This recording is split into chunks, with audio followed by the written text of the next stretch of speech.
Jumpa lagi sama aku, Anung Anindita, di channel kesayangan kita semua, Belajar Bahasa Indonesia dan Multimedia.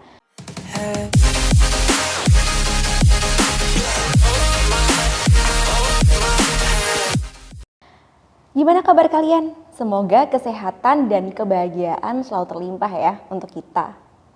Kali ini kita akan belajar untuk membuat teks eksplanasi. Kalian masih ingat apa itu teks eksplanasi?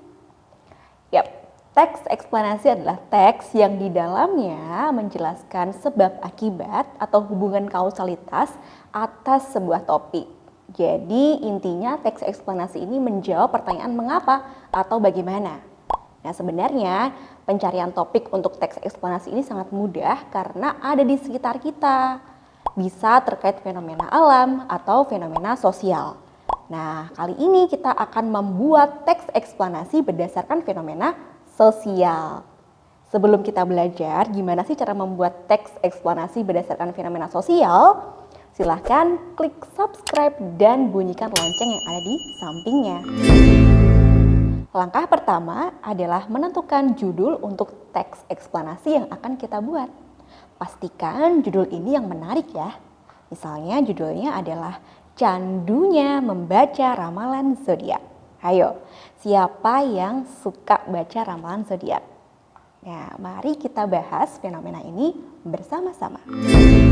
Tahap kedua adalah membuat pernyataan atau gambaran umum. Nah, pernyataan atau gambaran umum ini berisi penjelasan terkait topik secara umum. Nah, sesuai dengan judul yang kita buat tadi, pernyataan umum atau gambaran umumnya adalah sebagai berikut. Zodiak berasal dari bahasa Latin yang artinya adalah lingkaran hewan kecil yang semula hanya 12 tetapi sekarang bertambah 1 menjadi 13. Berbagai nama zodiak tersebut adalah Aries, Libra, Taurus, Scorpio, Gemini, Sagittarius, Cancer, Capricorn, Leo, Aquarius, Pisces, Virgo, dan Ophiuchus. Ke-13 zodiak ini disejajarkan dengan label-label terkait karakteristik seseorang. Namun, apakah label tersebut valid? Tahap ketiga adalah membuat urutan sebab akibat.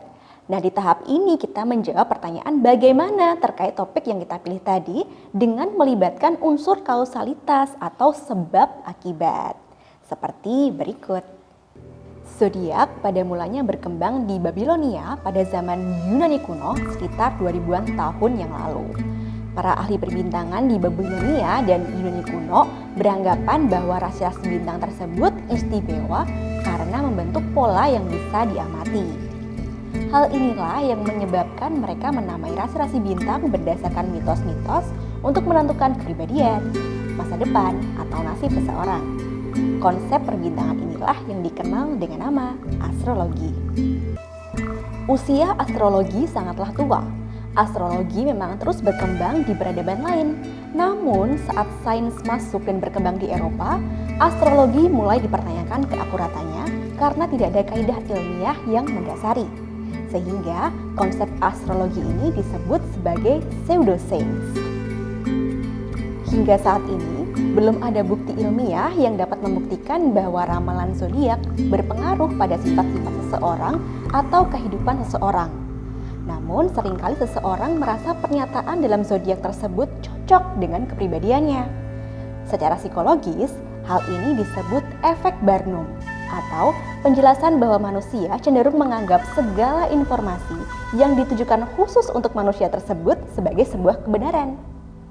Artinya, segala deskripsi pada setiap zodiak adalah hal umum yang sebenarnya berlaku untuk semua orang.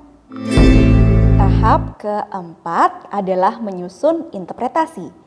Di tahap ini disajikan penafsiran, pemaknaan, atau penyimpulan atas segala sesuatu yang sudah dijelaskan tadi di awal. Seperti berikut ini.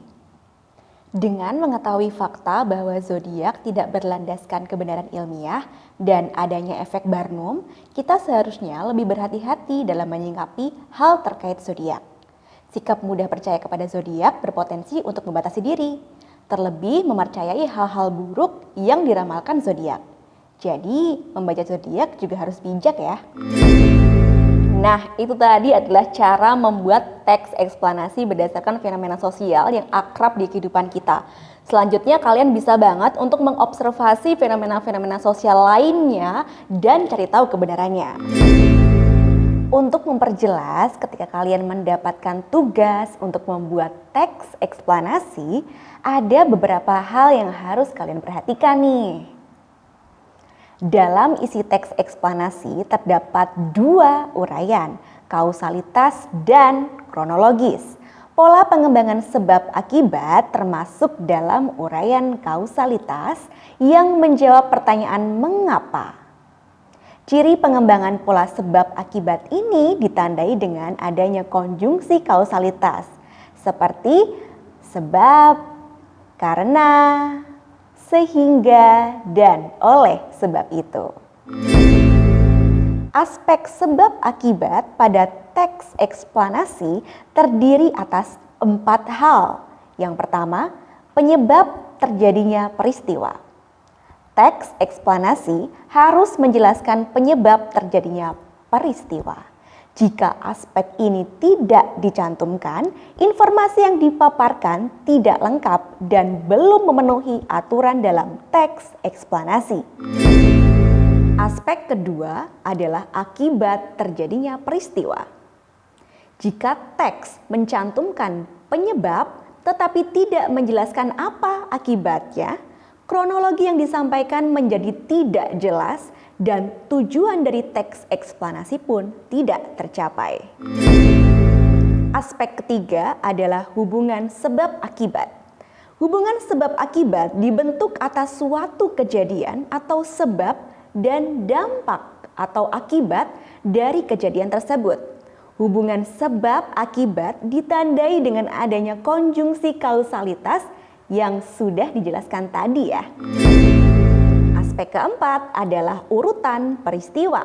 Semua kronologi yang mengandung sebab akibat harus dipaparkan secara urut. Tujuannya adalah informasi yang disampaikan mudah dipahami oleh pembaca.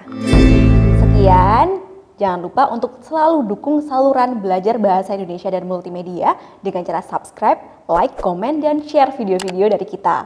Sekian, sehat selalu dan sampai jumpa.